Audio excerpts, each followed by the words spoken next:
തൊട്ടടുത്ത വർഷം ഫെബ്രുവരിയിൽ ബംഗ്ലാദേശിനെതിരെ ടെസ്റ്റിൽ അദ്ദേഹം നേടിയ ഹാട്രിക് പ്രകടനം അത് ഏറെ ശ്രദ്ധേയമായിരുന്നു.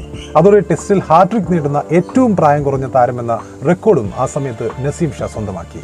16 വർഷവും 359 ദിവസവും പ്രായമുള്ളപ്പോഴായിരുന്നു നസീം ഷാ ആ ഒരു ഹാട്രിക് നേട്ടം സ്വന്തമാക്കിയത്. റാവൽപിണ്ടി ക്രിക്കറ്റ് ടെസ്റ്റിൽ അന്ന് ബംഗ്ലാദേശിന്റെ രണ്ടാം ഇന്നിംഗ്സിൽ സ്കോർ 2-124 എന്ന നിലയിൽ നിൽക്കെ നജ്മുൽ ഹുസൈൻ, തൈജുൽ ഇസ്ലാം, മുഹമ്മദുള്ള എന്നിവരുടെ വിക്കറ്റ് എടുത്താണ് നസീം ഷാ ഹാട്രിക് നേടിയത്.